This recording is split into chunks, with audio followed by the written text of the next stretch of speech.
Shalom again, Israel. Again, I want to give our praises to Yahweh Bashem Yahushai Bashem Rakakadash. Yahweh being the Most High God and Yahweh Shai is who the world he called Jesus Christ. And I want to give double honors again to the apostles and the elders of Great Millstone who will rule well through the Spirit, teaching His word and believing His word. Mighty Shalom to the hopeful elect that scatter four corners of the earth in and out of congregations. Teaching His word and believing His word to the best of their ability. Lord willing, you increase in this thing. And Lord willing, the Most High have mercy on other brothers and sisters that's not in the faith. This is going to be, Lord willing, straight to the point and Lord willing, edifying. Right? Dealing with the word scarcely saved. Right? Lord willing, I might just title the video being righteously, not righteously, Salaki, being scarcely saved. Right? This is Isaiah chapter 43, verse 1 and 2. I'm going to read it in the Good News Translation. You see the title says, God promises to rescue his people. Verse 1, it says, Israel, Yahweh Shemashai, who created you, says, do not be afraid, I will save you. I have called you by name, you are mine. When you pass through deep waters, I will be with you. Your troubles will not overwhelm you. When you pass through fire, you will not be burned. The hard trials that will come will not hurt you. Just like Corinthians say, this affliction is just a little. Yahweh Shemashai is not going to even allow the elect to go through worse turmoil than what the 2/3 is going to go through. Right? Let me get this one verse. Let me see. Let's read 3 all the way to 10 because that's the main point. Sirach chapter 2 verse 3, it says, cleave unto him and depart not away, that thou mayest be increased at thy last end. Right? In this time where we want to be scarcely saved, we want to be increased in our last end. Right? That the ones that think that they live in dandy handy now, that the roles will be switched. All the ones that have been putting that hard work through the Spirit with their faith and rehearsing the righteous acts of the law, when these times come, we're going to be feeding. We're going to have drink. We might not have wine, apple juice. You might even just have water. You know what I'm saying? You might have cranberry juice. I don't know. But the elect is going to be provided for, right?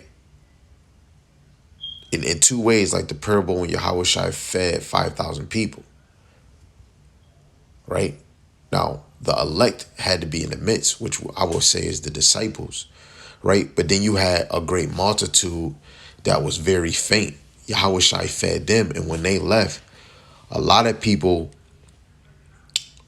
is excited or confounded about what happened. But they was really excited about the food. Just like I heard Elder Tahar say, you get fed like that one moment and let another nation like Ishmael or the Africans feed you double.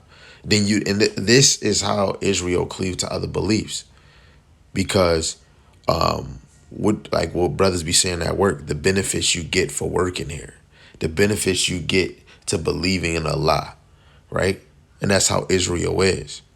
But the whole point is to not depart away from the Lord, right? So the more that you don't depart from the Lord, you cleave to him as much as you can, thou mayest be increased at thy last end. Whatsoever is brought upon thee, take cheerfully and be patient when thou art changed to a low estate. We got to take this Jacob trouble seriously, right? It's going to hit us, maybe for a moment, maybe for a little time, right? But we got to take it cheerfully. That's why it's good right now to humble yourself now, to go through the things that you go through. Like, you could be broke or you don't have a job and then you get a job. No offense.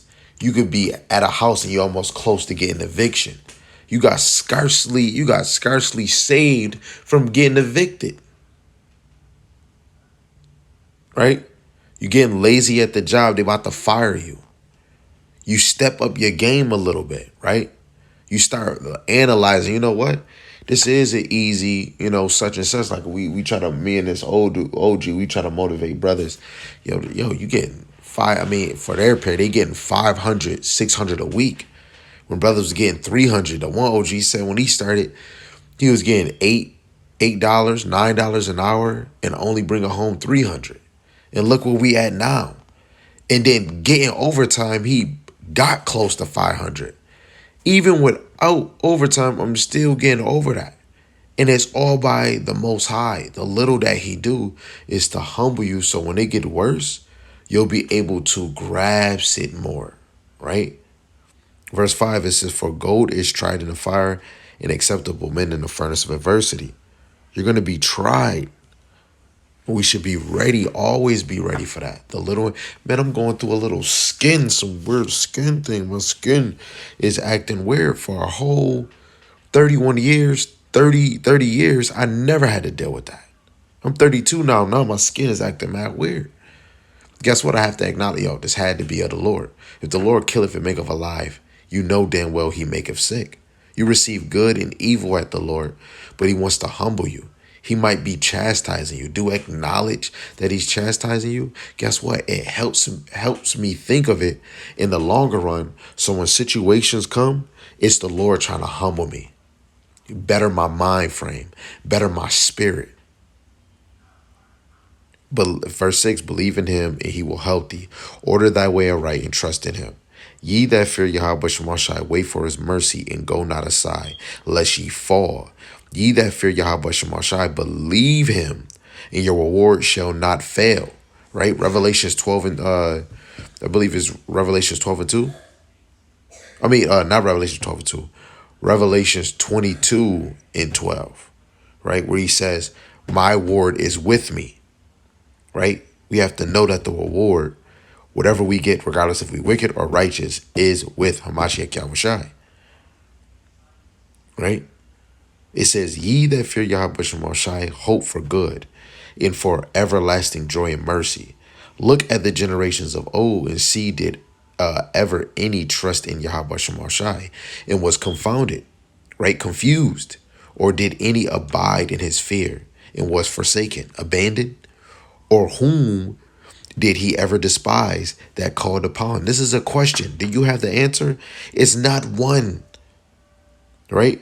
It's not one that ever trusted in the Lord and they was confounded, confused, right? If they fully in the Lord search the heart, he reveals these things, right? Did any abide in his fear? You got to look. Elijah was jealous for the Lord. You had real men that was jealous for the Lord. You had women that was jealous for the Lord, right? Was anybody forsaken but abandoned that really believed in the Lord? Only the ones that wasn't. Yes, as a nation, yes, the Lord abandoned Israel. But if the Lord was dealing with a prophet, that prophet, you had to be, even I bet you in that time, the prophets had to be so thankful the Lord was even using them when he could have used somebody else. Right? Who despised him that really believed in him or called him his name? Did you know what I'm saying? Did he ever despise that person? No. The men and the women in past and present and the future. You got to think when they was calling the name of Yahweh Shem Shai, right? And we're waiting for this time now and in the future. A lot of us was seeking the Lord's wisdom, but looking in other places. How do you think you got in the truth? The Lord did it because he knew your heart. He knew eventually you would grow into this thing. And even if the Lord can be trying to take you out of this thing, hey, stop doing what you're doing. Like the stop sign or a blinking red light or a yield sign, right? Either come to a complete stop until you have the right of way, right? Come to a complete stop before you start making left and right turns and want to go back and explore the world. Leaving this truth is choosing death. You might as well put a sign on your back like how people do in school. Kick me, say kill me, or death. I don't know. Right? This is about getting scarcely saved. This is about long suffering, right? This is the last verses I'm gonna bring out, and then we're gonna close out. This is Psalms 91, verse 5 to 8. Right? It says, "Thou shalt not be afraid of the terror by night, nor for the arrow that fly by day." Right? The terror, the arrows, right? These missiles that's gonna fly and destroy. Hey, guess what? Don't be afraid. Don't be afraid what man can do, even though it's the Lord working through him, right? But if you get your shit, you search out your own, seek out your own salvation, you be stand fast, immovable, press towards the mark, try to prove and make yourself worthy to the Lord. Keep doing it until you see Yahweh Shai. Keep doing it. So you can have that approval. You got the honor roll. Kids don't know they got the honor roll until they see that mark. You know what I'm saying? Work until you know through the spirit you got that at Ezekiel 9:4. Go look it up. Go in the blue letter, go type in Ezekiel 9:4 and go look up the word mark. Go get the mark for what was it? The exemptment of judgment, man. Make sure you working hard to get that mark. Not this physical mark under the sun to buy and sell. Get that spiritual mark, right? That covers you from that judgment that's going to come, right? It says, nor for the nor for the pestilence that walketh in darkness, nor of the destruction that wasteth at noonday. And the enemies is showing it on the news. You watching a YouTube video with twerking? I watch videos too. But make sure you take that one time to watch a 20-minute video, a 30-minute video, an hour and 17-minute video. It's videos out here. Just get some edification. Get the fear of the Lord upon you, right? I got the elder right here from South Carolina. He got this one joint called The Israeli-Palestine Conflict. What does prophecy say? Then I got this other little side vehicle. I mean, not vehicle. You see, we driving. This other vehicle, the brother from Great Millstone, Spiritual Temple 2, he's bringing out 2nd Ezra, the 16th chapter in the GNT, right? Motivation. Outside of that, I'm over here reading. I was reading First Chronicles, the 14th chapter, right? And then dabbling into other books, and in Psalms. And I was watching other videos and then watching some on TikTok. And then I came across something that I just stopped doing what I was doing and I read, right? So, and the best thing about it, we have the scriptures to prepare us for what's to come. It's no excuses. It's no excuses. Destruction is going to come. What if it was us? What if whatever was happening over there was happening in America right now? You blunt blowing BBL, wide hips and chicken feet, chicken ankles, right? Makeup cake face, edges in the front but none in the back, right? Hair that's not I'm telling you, a lot of y'all are stuck on Lululemon. You not in the sauce. You out of pocket, right? And guess what? A lot of us was sleep. And the Lord put that on us. And the Lord is just showing signs after signs. And guess what? A lot of y'all is still in the cleaving that you want this kingdom to last years, right?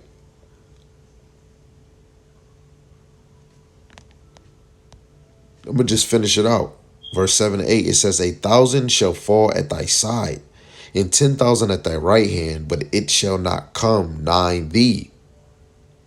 Only with thy eyes shalt thou behold, and see the reward of the wicked. The same as Revelations 22 and 12. The righteous is going to have a reward, and the wicked. Yahweh Shai is coming with the reward. But the craziest thing, hey, if we make it through without being killed before, but if you make it through the whole thing in the coming of Yahweh Shai, you're going to see 1,000 shall fall at thy side, 10,000 at thy right. I'm telling you, you're going to get hit so much. You can either be, your faith can get messed up. Like, This you're going to see some shit you ain't never seen. Everybody, you seen drug dealing on movies, TV shows, and on the block somebody got shot. Oh, Ray, Johnny. But we talking about death, like real death. Neighbors, all that. You seeing people getting killed, people robbing the house. You seeing women getting taken, getting raped, like shit getting real. Niggas getting beheaded. Then you seeing people probably getting killed for saying Yahweh. People getting persecuted. People gotta hide. People that was living the best life of their life and they become homeless. You gonna see, like, you're gonna come. This is gonna be called a reality check. Right? Lord willing, this is edifying, man. Lord willing, we are that number to see the reward of the wicked. Lord willing, we are that number that gets scarcely saved. Until then, keep striving, keep your foot on the gas, because you ain't going to be moving nothing if you don't got your foot on the gas. It's your brother Dagabar. Until next time, man. Shalom. If I could do it, you could do it. If you could do it, I damn sure could do it. Until then, y'all will speed.